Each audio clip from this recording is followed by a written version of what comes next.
नमस्कार मित्रों, मैं रश्मि अपने किस्से और कहानी की दुनिया में आपका स्वागत करती हूँ। आज बुद्ध पूर्णिमा है, सो ऐसे मौके पर गौतम बुद्ध के जीवन से जुड़ा एक किस्सा आपको सुनाती हूँ। एक बार बुद्ध अपने आश्रम में विहार कर रहे थे। उसी समय वहाँ एक युवक पहुंचा। वह बहुत उदास था। गौतम बुद्ध ने उससे उसकी उदासी का कारण पूछा तो उसने बताया कि मैं इस संसार से बहुत निराश हूँ। इस संसार में अंधकार ही अंधकार है। हर रिश्ता स्वार्थ में डूबा है। सबको किसी न किसी से कोई मतलब है। तो गौतम बुद्ध ने पूछा कि तुम्हें ऐसा क्यों लगता है। वह युवक बोला कि जब मैं छोटा था तो अपने माता पिता की हर बात मानता था। मुझे उम्मीद थी कि जब मैं बड़ा होऊंगा तो वो मेरी बात भी मानेंगे। जिस लड़की से मैं ब्याह करना चाहता था उससे उन्होंने मेरा विवाह नहीं किया, बल्कि अपनी पसंद की लड़की से विवाह कर दिया। फिर जिस लड़की के साथ मेरा विवाह हुआ, मुझे लगा यह मुझे समझेगी। उससे मुझे उम्मीद थी कि यह मेरे जीवन में मेरा साथ देगी, मेरा सहारा बनेगी, लेकिन ऐसा नहीं हुआ। वह भी मुझसे बात बात पे झगड़ा करती, मेरे हर काम में कमियां निकालती। मैं बहुत दुखी हो चुका था। उन सब से भागकर मैं अपने एक मित्र के पास गया।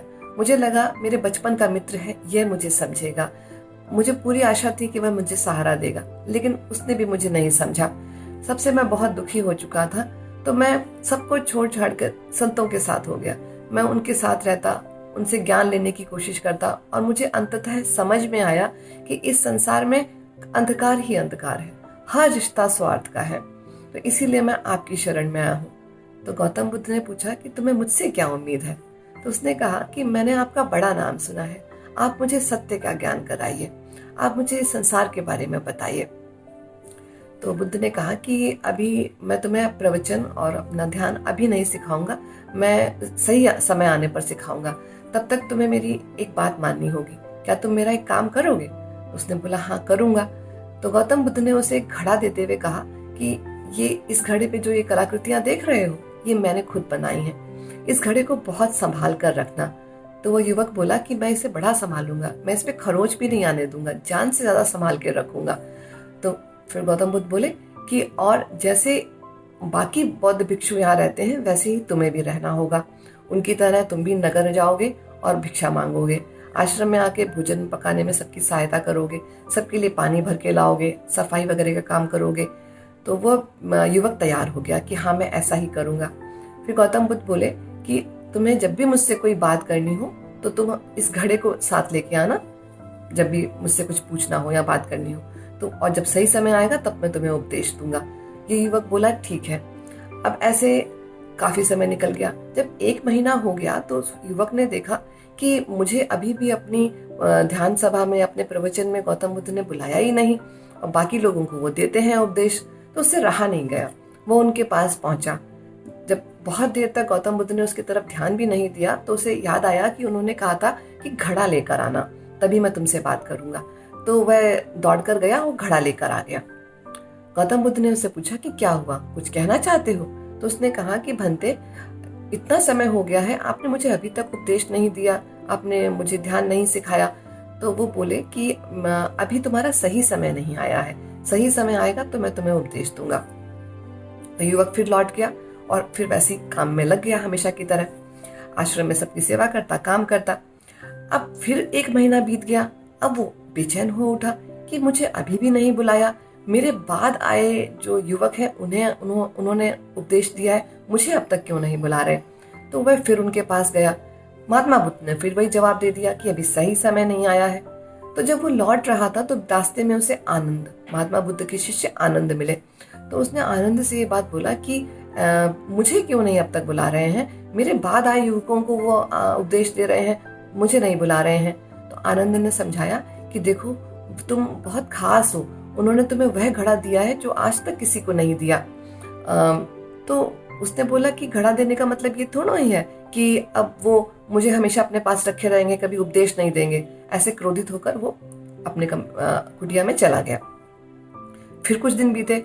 अब एक दिन उसे बड़ा क्रोध आया, तो वह उस घड़े को लेकर गौतम बुद्ध के पास गया और बहुत क्रोध में बोला कि आप मुझे उपदेश क्यों नहीं दे रहे हैं, मैं समझ नहीं पा रहा हूँ, इतना समय हो गया है, आप मुझे न ध्यान सिखा रहे हैं ना कोई प्रवचन दे रहे हैं।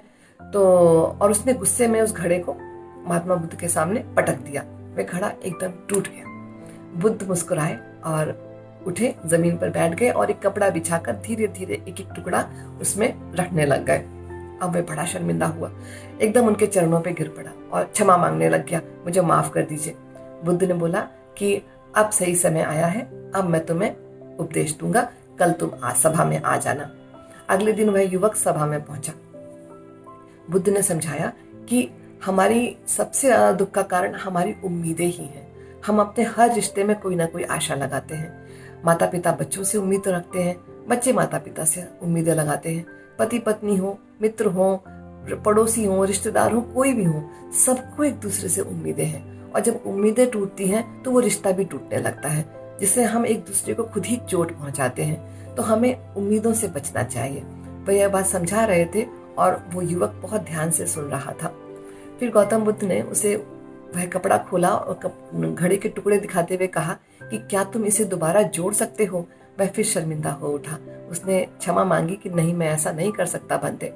तो उन्होंने गौतम बुद्ध ने उसे समझाया कि ऐसा ही होता है, हम रिश्तों को भी ऐसे ही तोड़ देते हैं, जबकि हमें सत्य का ज्ञान संसार में रहकर ही मिलेगा, अपने रिश्तों में रहकर ही मिलेगा।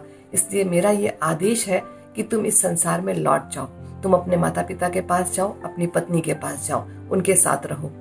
तो वो युवक एकदम निराश हो गया, बोला नहीं, मैं नहीं जाना चाहता, आप मुझे ज्ञान दीजिए।